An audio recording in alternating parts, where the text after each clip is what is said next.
आपण निहाती भाव में प्रत्येक दिन पूजा ठाकुरंकर करुवे तेबे ठाकुर पूजा समय भगवान को निहाती भाव में आपण मैंने फूल अर्पण करुछंती तेबे भगवान को चढ़ई फूल जेतबेले बासी हो जाए आमे ता परदिन निहाती भाव में ताकू बाहर कर दियंती एवं पुणी आउ थे नुआ फूल दियंती किंतु आपण मैंने कौन जानती कि जे से जो बासी हो जाइथिबा फूल को केतबेले काढ़िबे तेबे आसंतु जानिबा ए वीडियो माध्यम रे। नमस्कार, मु मनोज दास स्वागत आपण मानकु आजिकार ई वीडियो रे।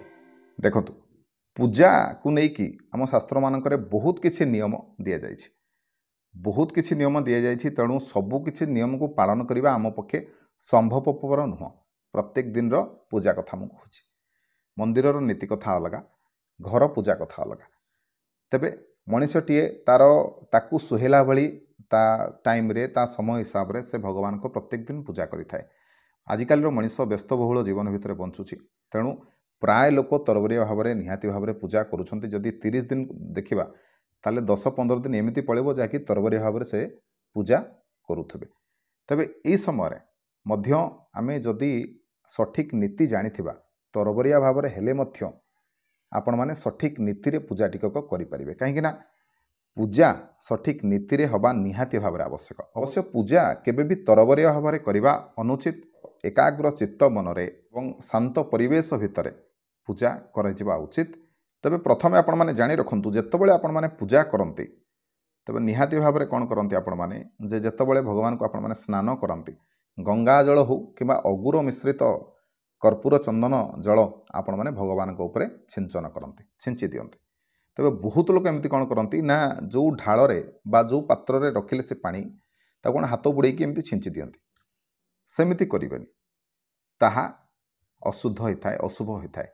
कौन करेंगे जितेबाला भी आपण मैंने जल छिंचे भगवान को ऊपर किसी फूल नहीं जाए, फूल को हाथ में धरवे से पानी रे बुड़ेबे ताकू भगवान को ऊपर छिंचे। यह ही सठिक विधि। तेबे बहुत जन ये कथाटी पचारती जे पूजा समय जो भोग आपण मैंने दौरान ताकू जो थाली रे आपण मैंने भोग दौथे ताकू तुलसी पत्र रे भोग देवे, से थाली उपर तुलसी पत्र देकी भोग देवे ना आपण माने बेलपत्र रे देवे ना फूल रे देवे। देखंतु आपण माने तुलसी पत्र रे दे परिबे, बेलपत्र रे मध्यम दे परिबे, किंतु केउ देवता को दौरान से देवता पाखरे प्रथमे तुलसी लागे कि नाही जानिबा दरकार। जदि तांको पाखरे तुलसी अर्पण करा जाउछि ताहले तांको तुलसी रे आपण माने भोग दे परिबे। जेउ देवता ठारे तुलसी लागे नाही तांको आपण माने बेलपत्र रे दे परिबे, किंतु जानिबा दरकार जे तांको मध्य बेलपत्र अर्पण करा जाए ना नाही। देखंतु जदि भगवान शिवं कथा कहिबा, भगवान शिवं पाखरे तुलसी लागेनी तांको आपण माने बेलपत्र रे देबे।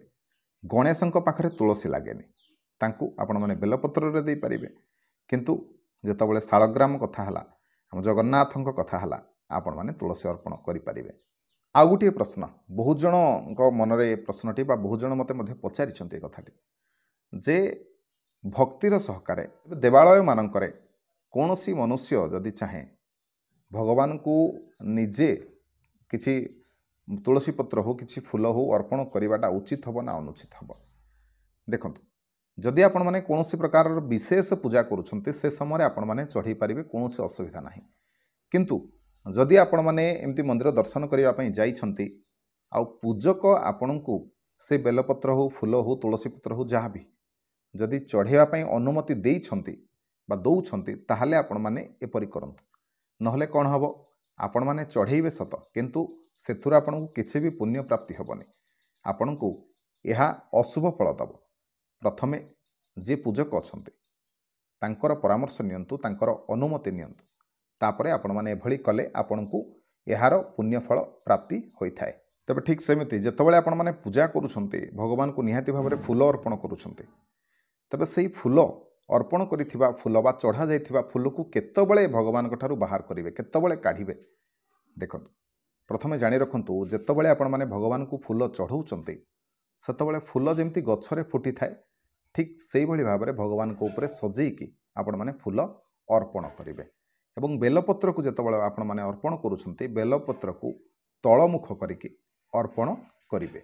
तबे आपण माने चढ़ीथिबा पूजा फूल को केतबेले बाहर करिवे ना जेतबेले आपण माने संध्या समय पूजा कर सारे आलती कर सारे गीता भागवत पढ़ी सारे से समय आपण मैंने भगवान ठारे चढ़ी प्रत्येक फूल को बाहर कर दिंतु एवं भगवान विश्राम करेंगे फूल माने हुए तो तांकर विश्राम विघ्न घटई पारती तेणु आपण मैंने से समय फूल गुड़ी को बाहर कर दिंतु यह आपण शुभ हम यह सब कथा गुड़िक मानतु देखिए भगवान निश्चिंत भाव में आपन को अशेष अशेष कल्याण प्राप्ति हम तेबे आशा करुच्ची आजिकार ये भिडियोटी आपको निश्चय भल लगी भिडियो जदि भल लगी था तेबे भिडियो को लाइक करेंगे शेयर करेंगे चैनल को सब्सक्राइब करेंगे रही जय जगन्नाथ।